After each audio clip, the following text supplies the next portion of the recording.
அன்பர்களே வணக்கம். கள்ளக்குறிச்சியிலேருந்து ஜாலகா பேசுகிறேன். இப்போ நம்ம பார்க்கக்கூடிய பதிவு அகத்தியர் அருளிய அற்புதமான சர்வஜன வசிய முறை வசிய மந்திரம். இதை நம்ம பார்க்க போகிறோம். இப்போ வசியத்துக்கு உண்டான மூலிகை என்னென்னு சொல்லி பார்ப்போம். சரியா? அதாவது குழலா தண்டை வேறு, சிறுமுன்னை வேறு, வெள்ளருக்கு வேறு, வெள்ளை சாரணை வேறு, வெள்ளை குண்டுமணி வேறு, ஆடையுட்டி வேறு, தொட்டால்வாடி வேறு, ஒற்றை பரமட்டை, அதே சொல்லியிருக்கேன், ஒற்றை பரமட்டை வேறு, வெள்ளை விஷ்ணு கரந்தை வேறு. இந்த வேறு எல்லாத்தையும் முறைப்படி காப்பு கட்டி சாப நிவர்த்தி செய்து ஆணி வேறு அறாமல் எடுத்துக்கணும். சாப நிவர்த்திக்கு பற்றி நான் ஏற்கனவே வீடியோ போட்டிருக்கேன். வீடியோ பார்க்காதவங்க அந்த சாப நிவர்த்தி பற்றி பார்த்துக்குங்க. முறையாக குருக்கிட்ட உபாசனை வாங்கி தான் இந்த மாதிரி வேலையெல்லாம் செய்யணும். சரியா? சரி, இது எல்லாத்தையும் வேறு எடுத்து நம்ம என்ன பண்ணணும் அப்படின்னா, ஒரு புது சட்டி, நல்ல நாளில் நல்ல முகூர்த்த நாளை பார்த்து ஒரு மண் சட்டி வாங்கிக்கோங்க. அந்த மண் சட்டியில் போட்டு பச்சை கற்பூரம் போட்டு எரிக்கணும். எரிச்சிங்கன்னா நல்லா எரியும். எந்த காரணத்தை கொண்டும் மற்ற ஆயிலோ இல்லை எண்ணெயோ நெய்யோலாம் போடக்கூடாது. வெறும் பச்சை கற்பூரம் போட்டு நல்லா எரிக்கணும். ஓரளவுக்கு வேறெல்லாம் நீங்கள் ஏற்கனவே காப்பு கட்டி எடுத்து நிழலில் ஒழித்து காய வச்சுருந்தீங்கன்னா கண்டிப்பாக உங்களுக்கு அது உதவியாக இருக்கும். ஏன்னா ஒரு சில பேர் என்ன பண்ணுவாங்க கேட்டிங்கன்னா, வெயிலில் கொண்டு காய வைப்பாங்க. இந்த வேர் கிடையாது. எந்த வேருமே வெயிலில் காய வைத்தால் அது பலன் தராது. சரிங்களா? புது சட்டியில் போட்டு வேறு எல்லாத்தையும் கருக்கணும். சரி, கருக்கி முடிச்சுட்டு அது கூட அதெல்லாம் நம்ம என்ன செய்யணும்னா அரைக்கணும். கல்லுக்கு கல்லில் போட்டு அரைக்கணும். அரைக்கிறதுக்கு பார்த்தீங்கன்னா புனுகு, கோரோசனை, பச்சை கற்பூரம், குங்குமப்பூ, கஸ்தூரி இதெல்லாம் நம்ம அது கூட போட்டு அரைக்கணும். இதெல்லாம் வாசனை திரவியங்கள். தேவைப்பட்ட அர்த்தர், சந்தன அர்த்தர் இதோடு நம்ம கலந்துக்கலாம். சரியா? சரி, இதெல்லாம் சேர்த்து இவை ஒரு வகைக்கு ஒரு குன்றிமணி அளவுக்கு அதெல்லாத்தையும் ஒன்றா சேர்த்துக்கணும். ஏன்னா அதிகமாக சேர்க்கக்கூடாது. அதெல்லாம் போட்டு கொஞ்சம் தேவை அளவு மட்டும் நம்ம குன்றிமணி இலைனா உங்களுக்கு தெரியும், ஒரு சின்னதாக குண்டுமணி இருக்கும், அந்த இதுக்கு தகுந்த போல் நம்ம சேர்த்துக்கணும். சரி, இப்போ அதெல்லாம் சேர்த்து நெய், காராம்பசு நெய் உங்களுக்கு நல்லாவே தெரியும். ஒரு சில பேர் பார்த்தீங்கன்னா காராம்பசு நெய்யும்பாங்க, சாதா நெய் போட்டு பசு நெய்யை போட்டு அரைச்சிருவாங்க. என்னை பொறுத்த வரைக்கும் என்னுடைய அனுபவமான விஷயங்கள் சொல்லணும் அப்படின்னா, உண்மையுமே காராம்பசு நெய் கிடைக்கிறதுலாம் கொஞ்சம் கடினமான வேலை தான். கிராமத்து சைடில் இருக்கவங்களுக்கு கிடைக்க வாய்ப்பு இருக்குது. அதுவே நகர பகுதியில் இருக்கவங்களுக்கு கிடைக்க குறைவானது தான். சரி, இருந்தாலும் கிடைக்கல அப்படிங்கிற பட்சத்தில் நம்ம நெய்யை சேர்த்துக்கலாம். அது கூட சந்தன அத்தரை நீங்கள் சேர்த்துக்கலாம். சரியா? நல்லா போட்டு நல்லா அரைச்சிங்க அப்படின்னா மை போல வரும். நல்ல நைஸாக இருக்கும். நீங்கள் அரைக்க அரைக்க அரைக்க அரைக்க அரைக்க என்ன செய்யணும், அப்படி அந்த வேறுலாம் நம்ம ஷைனிங்காக இருக்கும். அப்படியே ஒரு மாதிரி பதமாக பதமாக இருக்கும். அப்போ அந்த பதத்தை எடுத்து வச்சு நம்ம என்ன பண்ணணும், ஒரு டப்பியில் போட்டு நம்ம வச்சுக்கணும். அது குங்கும சிமில்னு சொல்லக்கூடிய கொம்பு சிமில்ல நம்ம வச்சுக்கலாம். சரியா? கொம்பு சிமில்ல வச்சு அதை என்ன பண்ணணும் அப்படின்னா, நம்ம பதப்படுத்திடணும். கிட்டத்தட்ட நம்ம செஞ்சு வச்சு அந்த வாசனை வெளியில் போக விடாமல் எடுத்து பதப்படுத்திக்கணும். பொதுவாகவே ஒரு சில மைகள்லாம் பார்த்தீங்கன்னா வெளியில் வச்சிங்கன்னா அதனுடைய பவர் இழந்துடும். இப்போ அஞ்சன மை பார்த்தீங்கன்னா அந்த மையெல்லாம் செஞ்சு ஒரு பூமி கீழே போட்டு புதைச்சி வச்சுருவாங்க. அப்போ தான் அதனுடைய பவராக இருக்கும்.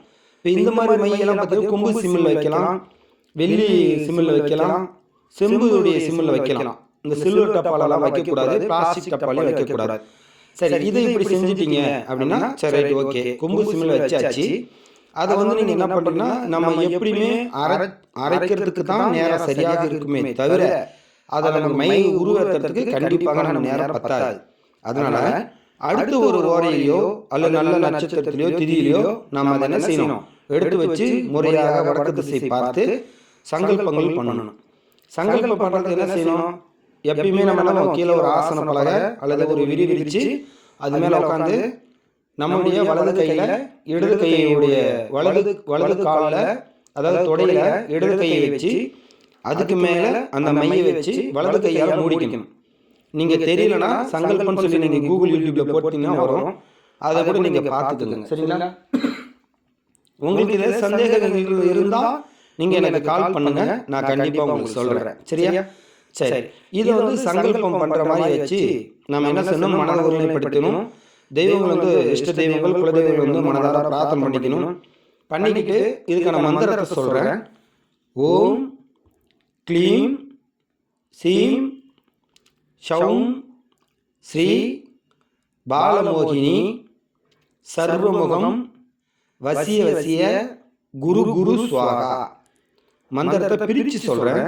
ஓ இம் ஓம் க்ளீம், அதாவது இக்கு கா வச்சு மேலே புள்ளி இருக்கணும். இக்கு லீ இம் க்ளீம், லீ வந்து சுழிச்சிக்கணும். சரியா? அடுத்தது ஷீம், இந்த கடவுளுக்கு ஸ்ரீன்னு போடுறோம் இல்லையா, அந்த ஸ்ரீ போட்டு பக்கத்தில் இம் போடணும், ஷீம். அடுத்தது ஷௌம், அதாவது இந்த சரவண பவா அப்படிங்கிற ஒரு ஷா வரும், அந்த இடத்துல ஷௌம். அப்போ பார்த்தா கொம்பு சொல்லி வரும், ஷா வரும், பக்கத்தில் லா வரும், ஷௌம் பக்கத்துல போட்டுக்கணும். அப்புறம் நம்ம எப்பயும் சொல்ற மாதிரி தான், ஸ்ரீ பாலமோகினி சர்வமுகம் வசிய வசிய குரு குரு ஸ்வாகா. இந்த மந்திரத்தை நீங்க கையில் வச்சு 1008 உரு நீங்க வந்து உருவேற்றணும். இந்த வந்து மந்திரத்தை வந்து மனப்பாடம் பண்ணிக்கணும். எழுத்து பிழை இல்லாமல் சொல்லணும். ஓம் க்ளீம் ஸ்ரீம் ஸ்ரௌம் ஸ்ரீ பாலமோகினி சர்வமுகம் வசிய வசிய குரு குரு ஸ்வாகா அப்படின்னு சொல்லிட்டு நீங்கள் இந்த மந்திரத்தை உருவேற்றணும். 1008 உருவேற்றிட்டா போதும். அதுக்கு பிறகு இந்த மந்திரத்தை ஒரு முறை அல்லது 7 முறை அல்லது 11 முறை உங்களுக்கு எப்படி சொல்ல தோணுதோ அது சொல்லி நெத்தியில் வச்சுக்கிட்டு போனீங்கன்னா சகலமானவர்கள் உங்களுக்கு வசியமாவார்கள். சகல காரியங்களும் சித்தியாகும். மாந்திரிக தொழில் பண்ணுறவங்களுக்கு, வியாபாரம் பண்ணுறவங்களுக்கு, எந்த தொழிலாக இருந்தாலும் இது கண்டிப்பாக சித்தியாகும். நல்ல கைகண்ட அனுபவ முறை, இதை பயன்படுத்திக்கோங்க. இது வந்து நிறைய பேர் வந்து வெளிப்படையான இந்த விஷயத்தை சொல்ல மாட்டேன்றாங்க. இதில் உங்களுக்கு இந்த மண் சட்டி பார்த்தீங்கன்னா சும்மா சின்னதாக இருந்தால் போதும்.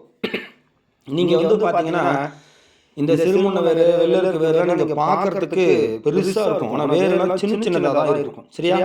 அந்த வேறுலாம் நீங்கள் எந்த ஒரு வேறு எடுத்தாலும் அந்த வேரில் வந்து பார்த்தீங்க அப்படின்னா அந்த நுனியில் ஒரு 2 இன்ச்சுக்கு மட்டும்தான் அந்த பவர் இருக்கும். சரியா?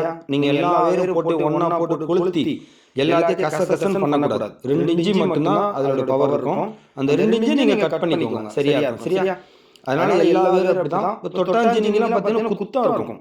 அந்த இதெல்லாம் பார்த்தீங்கன்னா தொட்டால் வாடி சொல்கிறோம் இல்லையா, அதெல்லாம் இருக்கும். நீங்கள் அதில் சின்ன சின்ன வேறு 2 இன்ச்சுக்கு கம்மியாக இருந்தாலும் தப்பு கிடையாது. அந்த வேரை நீங்கள் எடுத்துக்கலாம். ஆணி வேறு எடுக்கலாம், வடக்கு திசை போகிற வேறு எடுக்கலாம். ரொம்ப நல்ல விஷயங்கள் தான். வெள்ளை விஷ்ணு சார்ந்த வேரும் கண்டிப்பாக எடுத்து செய்யலாம். முறையாக சாப நிவர்த்தி செய்து உயிர் கொடுக்கணும். சரியா? இது உங்களுக்கு சாப நிவர்த்தி செய்ய தெரியல, உயிர் கொடுக்க தெரியலன்னா மேற்கொண்டு நம்ம யூடியூப் சேனல் பாருங்க, கீழே வந்து அதில் நான் அந்த வீடியோலாம் கொடுத்துருக்கேன். கண்டிப்பாக உங்களுக்கு பயனுள்ளதாக இருக்கும் நம்புறேன்.